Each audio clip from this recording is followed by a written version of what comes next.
செய்தியை பார்க்கிறோம். திருச்சியில் விஜய் மேற்கொள்ள உள்ள பிரச்சாரம் தொடர்பாக தாவேகாவினர் நீதிமன்றத்திற்கு செல்ல இருப்பதாக தகவல் வெளியாக இருக்கிறது.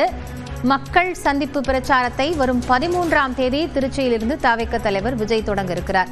கூடுதல் தகவல்களோடு செய்தியாளர் ரகுவரன் இணைகிறார். அவரிடம் பேசலாம். ரகுவரன், இப்போ பிரச்சாரத்திற்காக நீதிமன்றத்தை நோக்கி தாவேகா செல்ல இருக்கிறது. விவரங்கள் என்ன? இந்த கூட்டம் நடத்துவதற்கான அனுமதி தாவேகா கேட்ட இடத்துல கிடைப்பதற்கான வாய்ப்பு இருக்கா? தாவேகா சார்பாக வரும் 13ஆம் தேதி முதல் தமிழகம் முழுவதும் பிரச்சாரத்தை தொடங்க இருக்கிறார் தாவேகாவினுடைய தலைவர் விஜய் அவர்கள். 13ஆம் தேதி திருச்சியில் டிவிஎஸ் டோல்கேட் பகுதியிலிருந்து அவர் பிரச்சாரத்தை தொடங்க இருப்பதாக அறிவிக்கப்பட்டது.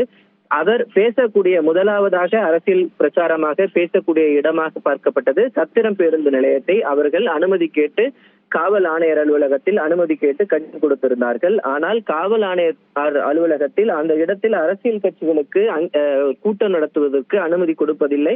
ஏனென்றால் அது ஒரு பேருந்து நிலையமாக இருக்கிறது. அரசியல் கட்சிகளுக்கு கூட்டம் கொடுத்தால் அது நகர் முழுவதுமாக போக்குவரத்து நெரிசலை ஏற்படுத்தும். அதனால் காந்தி மார்க்கெட் பகுதி, மரக்கடை பகுதியை தேர்வு செய்யுமாறு தாவேகாவிற்கு அறிவுரை வழங்கியிருந்தனர்.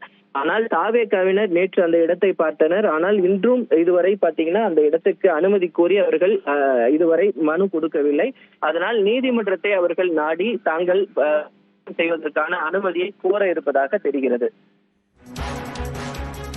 நன்றி ரகுவரன். கூடுதல் விவரங்களுக்காக மீண்டும் இணையலாம்.